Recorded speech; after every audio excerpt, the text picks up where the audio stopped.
በስመ አብ ወወልድ ወመንፈስ ቅዱስ አሐዱ አምላክ አሜን። በክርስቶስ ክርስቲያን በወልድ ወልደ እግዚአብሔር በመንፈስ ቅዱስ መንፈሳውያን የተሰኛችሁ የኃያሉ የልዑል እግዚአብሔር ቤተሰቦች የእናታችን የቅድስት ድንግል ማርያም የአስራት የበኩራት ልጆች እንኳን ለጌታችን ለመድኃኒታችን ለኢየሱስ ክርስቶስ በዓለ ውልድ ወርሃዊ መታሰቢያ ክብረ በዓል በሰላም በጤና ደረሳችሁ።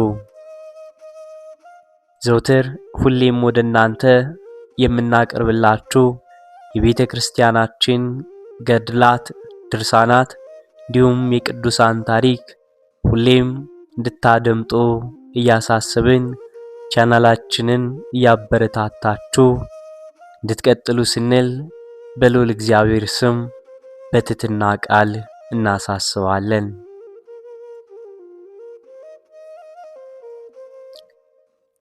ልዑል እግዚአብሔር እነሆ ፈጣሪያችን ፍጹም አምላክ ሲሆን በፍጥረቱ የማይጨክን ሩሩህ የባሕርይ አምላክ እንደመሆኑ መጠን ሊያድነን ስለፈቀደ ፍጹም ሰው ሆኖ ከእመቤታችን ከቅድስት ድንግል ማርያም ተወልዷልና ዛሬም ወርሃዊ የልደቱ መታሰቢያ በዓል ነው። ቸርነቱን፣ ምሕረቱን፣ ይቅርታውን እያሰብን መንፈሳዊ ደስታችንን ለሰዎች እያካፈልን ዕለቱን እንድናስበው ስንል መልእክታችን ነው።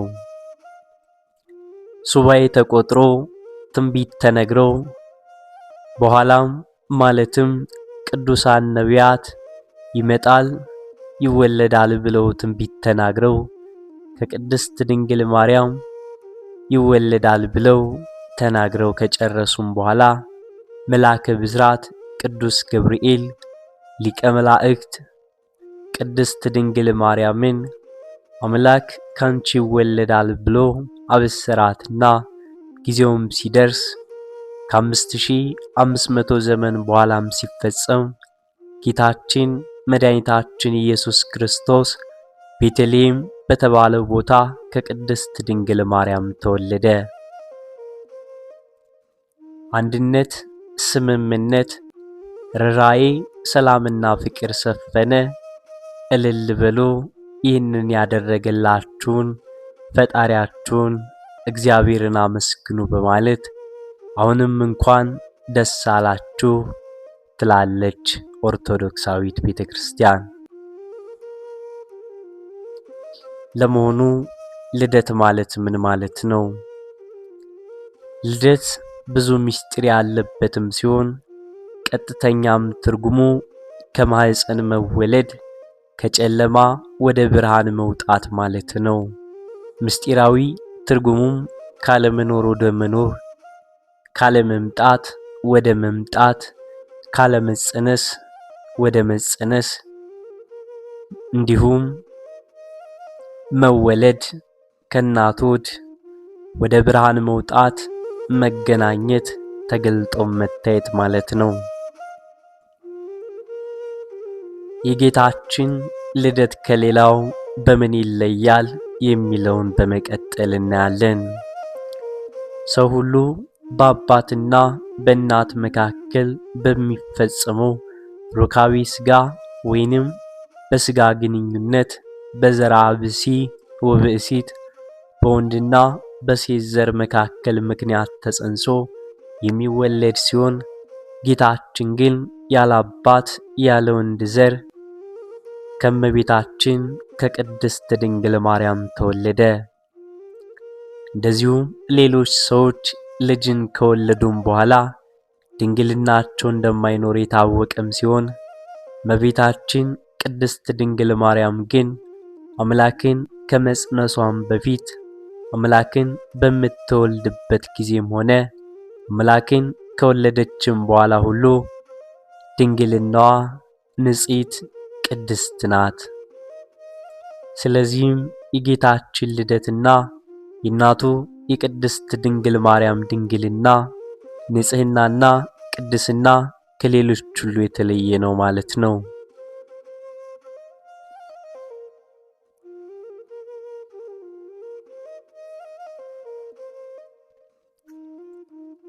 የመልአከ ቅዱስ ገብርኤል ሊቀ መላእክትና የቅድስት ድንግል ማርያም ወላዲተ አምላክ ሲያበስራት የነበረው ሁኔታ እንዴት ነበር? ከዚህ በመቀጠል እናያለን። ወበሳድስ ወርህ ተፈኖ ገብርኤል መልአክ እምኀበ እግዚአብሔር ኀበ ድንግል። መልአከ ብስራት ቅዱስ ገብርኤል የእግዚአብሔር አገልጋይ የሆነውን ካህነ ኦሪት ዘካርያስን እግዚአብሔርን ወደሚያገለግልበት ቤተ መቅደስ ሄዶ ዘካርያስ ሆይ ጸሎትህ በእግዚአብሔር ፊት ደርሷልና አትፍራ፣ መካን የምትባለው ኤልሳቤጥ ሚስትህም ወንድ ልጅ ትወልድልሃለች፣ ስሙንም ዮሐንስ ትለዋለህ፣ ይህም ፍጹም ደስታ ማለት ነው ብሎ ካበሰረውም በኋላ በስድስተኛው ወር ናዝሬት ገሊላ ወደ ነበረችው ወደ ቅድስት ድንግል ማርያም ከእግዚአብሔር ዘንድ ተላከ። ሄዶም እግዚአብሔር ከስጋሽ ስጋን ከነፍስሽን ነፍስ ነስቶ አንድ አካል አንድ ባሕርይ ይሆናልና አምላክ ካንቺ ይወለዳልና በነቢያት ትንቢት በመላእክት ተልኮ ደስ ያለሽ ምልዕተ ጸጋ ምልዕተ ክብር ሆይ ተፈሥሒ ፍሥሕት ደስ ይበልሽ አላት።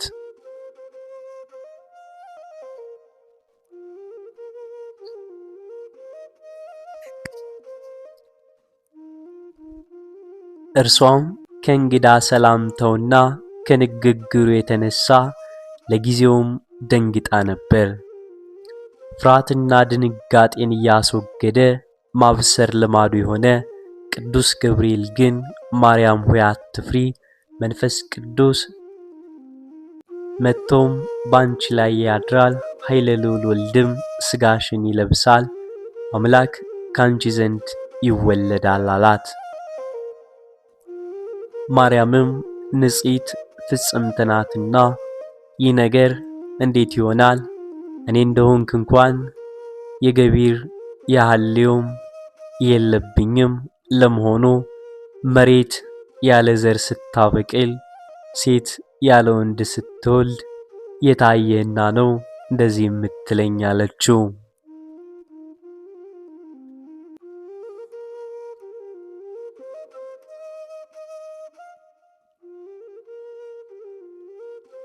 መልአኩ መልሶ እንዲህ አላት፣ ካንቺ የሚወለደው ፍጡር ተራ ሰው ሳይሆን ካንቺ የሚወለደው ሩቅ ብእሲም ሳይሆን ቅዱስ ቅዱስ ተብለው ከሚመሰገኑለት ከሦስቱ ወይንም ከሥላሴ አንዱ ነው። ለእግዚአብሔር የሚሳነው ነገር የለምና ይህንን የምነግርሽን ሁሉ ይሆናል አላትና እርሷም ይኩነኒ በከመ ትቤለኒ እንደ ቃልህ ይደረግልኝ አለችው። ከዚህ ብስራትም በኋላ ጌታችን ከቅድስት ድንግል ማርያም ከስጋዋ ስጋን ከነፍሷን ነፍስ ነስቶ ሰው ሆነ። እንደኛ አቆጣጠር መጋቢት 29 ቀን ትስብእቱ ወይንም ጽንሰት ሆኖ ታኅሳስ 29 ቀን ተወለደ ማለት ነው።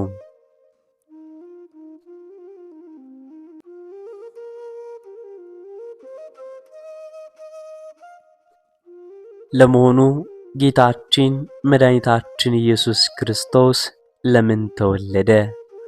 የመወለዱ ዋና ምክንያትስ ምንድነው? በኦሪት ዘፍጥረት ምዕራፍ 1 ጀምሮ በተከታታይ ምዕራፎች እንደምንመለከተው ልዑል እግዚአብሔር ፍጥረቱን ሁሉ ሲፈጥር ሰውን ባሪያውና በምሳሌው ፈጥሮ ከሁሉም ፍጥረት አልቆ አክብሮም በገነት አኑሮት ነበር። ከዚህ ጋር ሕግንና መምሪያን ሰጥቶ ሕጉን እንዲያከብርም አዞት ነበር። አዎ ይህንን ዕፀ በለስ የበላ እንደሆነ የኃጢአትን ሞት ትሞታለህና ዕፀ በለስን አትብላ ብሎታል። ይህም የፈጣሪና የፍጡር መለያ፣ የአዛዥና የታዛዥ ልዩ ምልክት መሆኑ ነው። በፈጣሪና በፍጡር መካከል ሕግና መመሪያ መኖሩንም የሚያስገነዝብ ነው።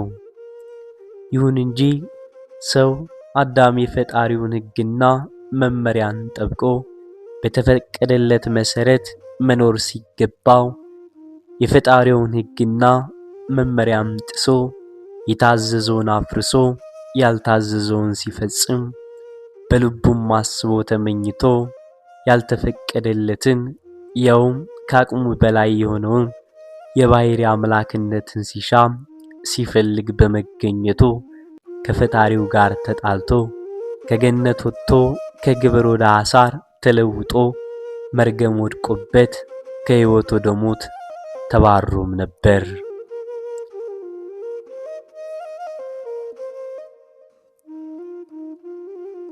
በሆኑ በአዳምና በሔዋን ላይ የወደቀው መርገም ባለመነሳቱ ከዚያን ጊዜ ጀምሮ የነበረው 5500 ዘመን ሁሉ መርገሙን ሁሉ ጌታችን መድኃኒታችን ኢየሱስ ክርስቶስ ከቅድስት ድንግል ማርያም ተወልዶ በመስቀል ተሰቅሎ ጌታችን ኢየሱስ ክርስቶስ ከመርገም ከፍዳ ከጨለማ ከችግርና ከጭንቀት ዘመን ስለሆነው ሰው ሆኖ መልካም ሥራ ይስራ ክፉ ኑሮ በሲኦል በችግር ውስጥ ሆኖ ነበርና ይህንን ለመደምሰስ ጌታችን መድኃኒታችን ኢየሱስ ክርስቶስ ከድንግል ማርያም ተወለደ። አዎ በፍጥረቱ የማይጨክን የርኅራኄና የጽድቅ ባለቤት ልዑል እግዚአብሔር አምላክ በ5 ቀን ተኩል ከመንፈቅ ከልጅ ልጅ ተወልጄ አድንሃለሁ በማለት ተናግሯል።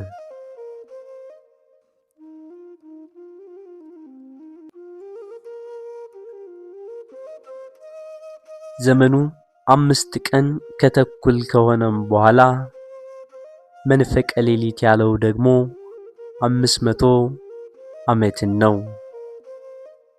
ጠቅላላውም 5500 ዘመን ይሆናል ማለት ነው።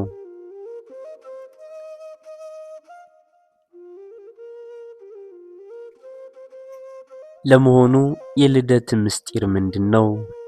ዛሬ የተሰበከውም ምስሌከ ቀዳማዊ በዕለተ ኃይል በብርሃኖሙ ለቅዱሳን ወለድኩከ እምከርስ እምቅድመ ኮከበ ጽባሕ የሚለው ቃል ነው።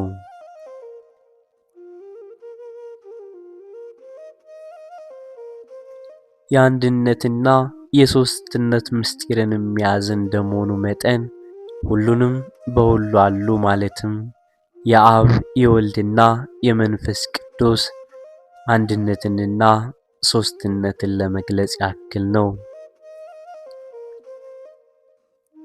ካንተ ጋር ቀድሞ በኃይል ቀን በቅዱሳን ብርሃን ከአጥቢያ ኮከብ አስቀድሞ ከወድህ ወለድኩ ማለት ነው።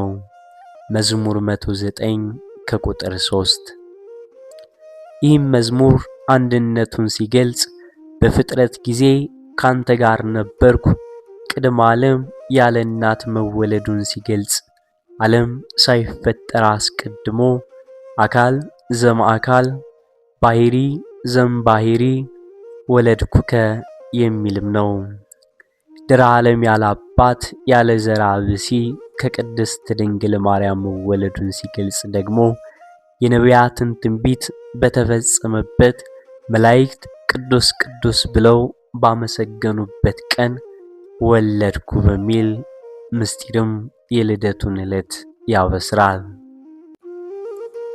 ጌታችን መድኃኒታችን ኢየሱስ ክርስቶስ በቤተልሔም በተወለደም ጊዜ ምን አይነት ስጦታዎች ተበረከቱለት። የእነዚህም የስጦታዎች ምስጢርስ ምንድናቸው?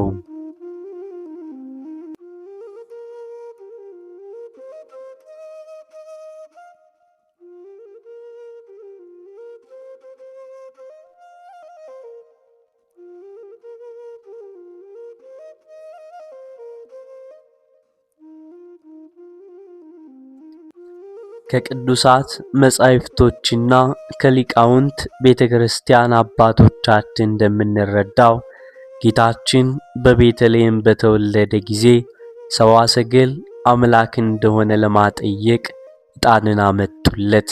ንጉሥ እንደሆነ ለማጠየቅ ወርቅን አመጡለት። እንደዚሁም ማየው የሚሆን የሞቱ ምሳሌ ከርቤን አመጡለት።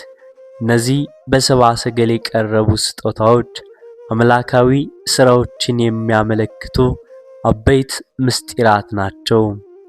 እነዚህ የፍጹም ሕይወት፣ የአንድነት፣ የሰላም፣ የእርቅና የፍቅር ምሳሌዎች ምልክቶችም ሲሆኑ በውስጣቸውም እኛ በኅብረት በፍቅር ሆነን ለፈጣሪያችን ማመስገን እንደሚገባን የሚያስገነዝበን መልካም አርአያነትና ትምህርት ያለበት መልእክት ነው። ምክንያቱም የሰላም ምልክት ኅብረት በመሆኑ የሁሉም ኃጢአት መደምሰሻ፣ የመንግሥተ ሰማያት መውረሻ፣ የጽድቅ ማብሰሪያ ደግሞ እውነተኛ ፍቅር ነውና። ጌታችን ኢየሱስ ክርስቶስ በቤተልሔም በተወለደም ጊዜ በመላእክትና በሰው መካከል ምስጋና ተደረገ። ስብሐት ለእግዚአብሔር በሰማያት ወሰላም በምድር ስምረቱ ለሰብ። ጌታችን በቤተልሔም በተወለደ ጊዜ ሰዎችና መላእክት በአንድነቱ ነው ስብሐት ለእግዚአብሔር በሰማያት ብለዋል። ክብር ለእግዚአብሔር በአርያም ይሁን፣ ሰላምም በምድር ለሰው በጎ ፈቃድ በማለት እግዚአብሔርን አመስግነዋል። መሰረታዊ ትርጉሙም አምላክ ለሆነ ሥጋ ከሥላሴ ጋር በአንድነት ምስጋና ይገባዋል።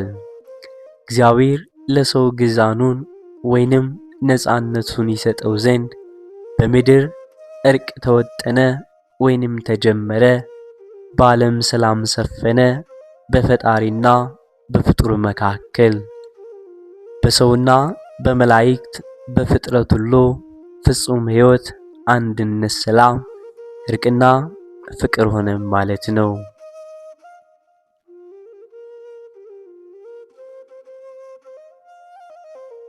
ጌታችን በቤተልሔም በተወለደም ጊዜ ሰማያት ተከፍተዋል፣ መላእክት ቅዱስ ቅዱስ እያሉ ፈጣሪን እያመሰገኑ ከሰማይ ጌታችን ተወለደባት ወደ ቤተልሔም ጌታችን ለማመስገን ሲወርዱ ከምድርም ወደ ሰማይ ሲወጡ ይታዩም ስለነበር ትንቢት በተፈጸመበት መላእክት ባመሰገኑበት ቀን ወለድኩ ይላል ዋናው የትርጉሙ ምስጢር።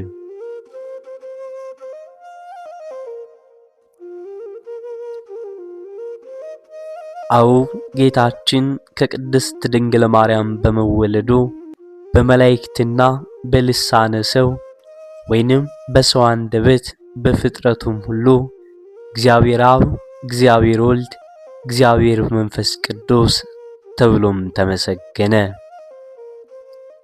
አብ ወላዲ፣ ወልድ ተወላዲ፣ መንፈስ ቅዱስም ሰራጺ እንደሆነ በፍጥረቱም በግልጽ ታወቀ።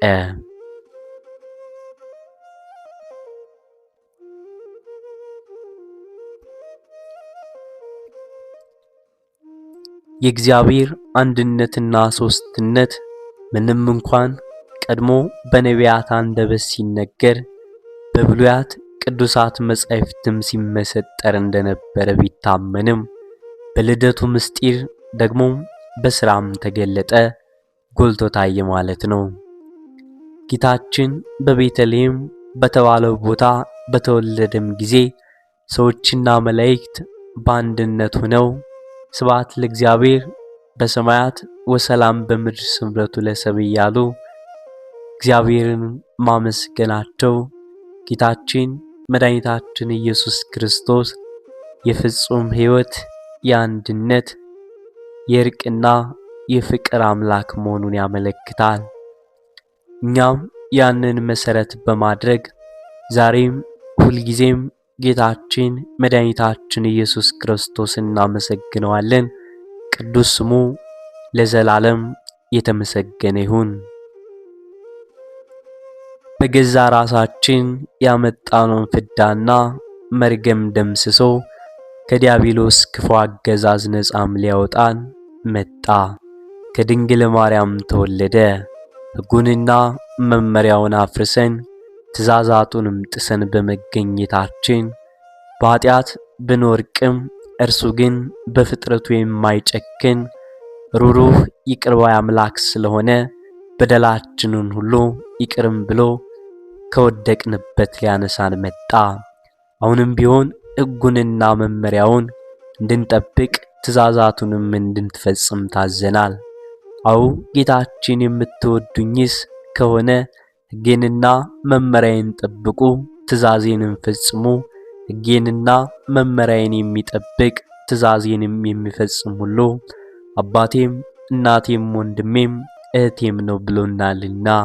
የእግዚአብሔር ወዳጆች መሆንን ከፈለግን የእግዚአብሔር ወገኖች ልንባል የምንወድ ከሆነ ሕጉንና መመሪያውን መጠበቅ አለብን፣ ትእዛዛቱንም መፈጸም አለብን ማለት ነው። መንፈስ ቅዱስ ፈቃድ እንጂ እንደ ሥጋ ፈቃድ መሆን እንደሌለብን ታዘናል።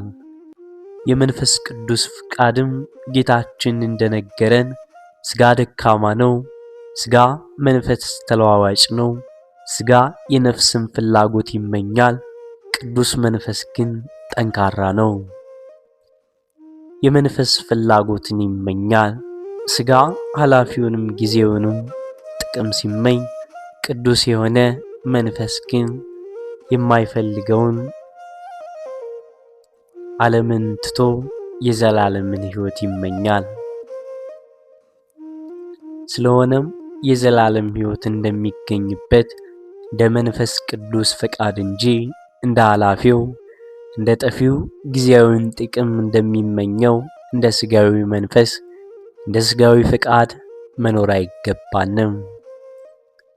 አዎ ወገኖቼ፣ በዚሁ መልእክት በዚሁም ክፍል እንደተገለጸልን ጌታችን ከቅድስት ድንግል ማርያም ተወልዶ በመስቀል ላይ ነፃ አውጥቶናልና ከእንግዲህ ከዚህም በኋላ የሰይጣን ባሮች የዲያብሎስ ተገዦች መሆንም አይገባንም። ስለሆነም በአንደኛ ዮሐንስ መልእክት ምዕራፍ 4 ከቁጥር 7 ጀምሮ እንደተነገረን በእውነተኛው ፍቅር አንድ ሆነን ሕጉንና መመሪያውን ጠብቀን ትእዛዛቱንም እየፈጸምን እንኖር። ከበደላችን ሁሉ እንመለስ፣ ንስሐ እንግባ። ራሱ ጌታችን በማቴዎስ 24 ከቁጥር 36 እንዳስጠነቀቀን የሚመጣበት ሰዓት አይታወቅምና እኛ ራሳችን ከዚሁ ካለንበት ጊዜያዊም ስፍራ በሞት የምንጠራበት ሰዓት አናውቅምና ኃጢአታችን እየተናዘዝን ከማንኛውም የነውርና የኃጢአት ተግባር ንጹሐን ሆነን ቅዱስ ሥጋውንና ክቡር ደሙን እየተቀበልን ለመንግሥተ ሰማያት እንዘጋጅ ትላለች እናታችን ቅድስት ቤተ ክርስቲያን። ለዚሁም ያብቃን ጌታችን መድኃኒታችን ኢየሱስ ክርስቶስ ይህንን የጨለመውን ዘመን ያሳልፍልን። በሐሳባችን በኑሮአችን እንዲሁም ልዩ ልዩ ጥያቄያችንን ጌታችን አምላካችን ኢየሱስ ክርስቶስ ይመልስልን። ወስብሐት ለእግዚአብሔር ወለወላዲቱ ድንግል ወለመስቀሉ ክቡር